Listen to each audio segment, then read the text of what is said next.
Now, many of you are thinking that I am a gay apologist. I am not. I'm only showing you the correct path to God.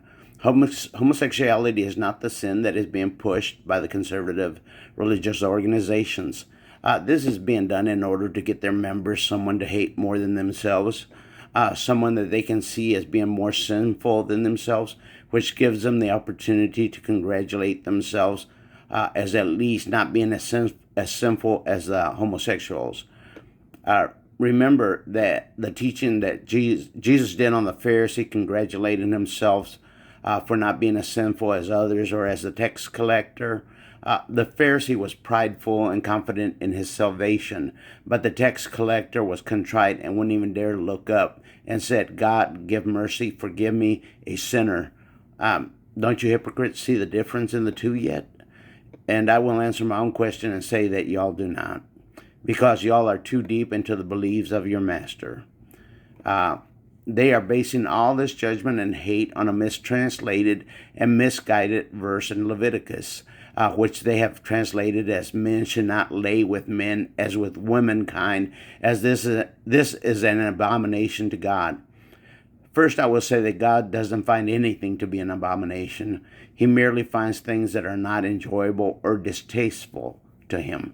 Now, the verse in the original Greek says kai, meta, arsenos, o, koimethis, koiton, begdelegma, gar, estin.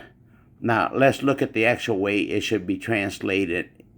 Kai and meta, with, arsenos, boy or man, you, koimethis, sleep or bring to bed, koiton, in a marriage bed.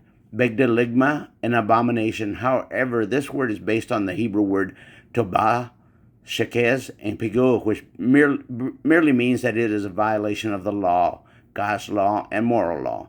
It does not, however, denote that God finds it as an abomination or detestable.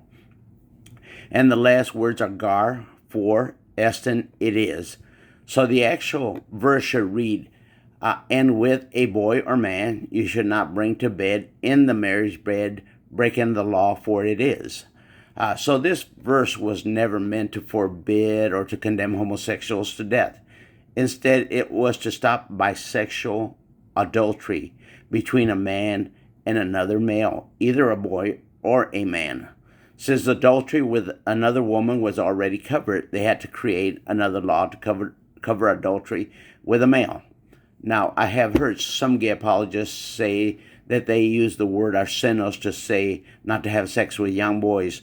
I say that they chose to use arsenos because it can be used to denote both men and boys, much like we use the word boy nowadays to denote both adult and adolescent males.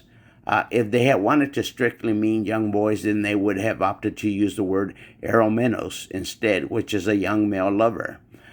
Now, it was pretty much a standard in ancient history to have young male lovers on the side, and no one took it to mean that the person having an eromenos was homosexual.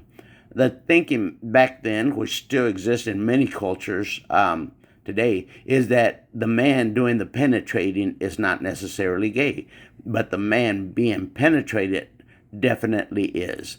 So it was perfectly acceptable for a heterosexual man to sodomize young gay lovers and still not be considered gay themselves. So the religious conservatives are in great error to be condemning gays over what is not biblically correct. Now, on a further note, I want to mention that I am not gay or bisexual, but neither do I judge or condemn homosexuals. Homosexuality is not a sin. What is a sin is sexual immorality. If a gay person was to fall in love or even just agree to a relationship with another gay person, and I'm using the word person to denote that this applies to both male and female homosexuals, this pair would not have committed any sin as far as their relationship goes, as long as they remain faithful to each other by not bringing anyone else into the marriage bed. The problem that gay people have is that they have a very difficult time sticking to one lover and often have many lovers, often on the same day. So let me warn y'all that it is not homosexuality that is going to get you judged by God, but instead it will be sexual immorality. Now, having said that, I do not believe that being homosexual or sexually immoral is deserving of death in this life, and their blood is not on their heads, but instead on the heads of whoever kills them. The people that are in danger of perdition are the bisexuals, because they cannot even commit to one or the other. They are like the church of Smyrna. God will spit them out of his mouth. That is why Baphomet, the image of Satan, is depicted as being both male and female, because it is the perverting of natural sexual relations into unnatural sexual relations. Now, I can already hear the wheels of the conservative religious brain saying, but men having sex with men and women having sex with women is unnatural. Y'all are incorrect, because if a man, when he decides that he is old enough for sexual relationships, decides that he is only attracted to men, then that is his natural path. And the same for women. The unnatural path is when a man is attracted to women and then decides that he is attracted to men. Then he has deviated into an unnatural path, the path of Baphomet. And this is also true for women. Again, while I am only warning bisexual people of the danger that they are in, I neither judge, condemn them, or wish them death. However, the height of sexual immorality is having too many sexual partners and blending your lust between sexes. Do not for a moment think that I am suggesting that they are doomed or should be killed in this life, because there is still hope of redemption for the sexually immoral, just as there is still hope for some of the people from Sodom and Gomorrah to receive mercy from God. To anyone thinking, so what if they are born with the lustful desires for both men and women?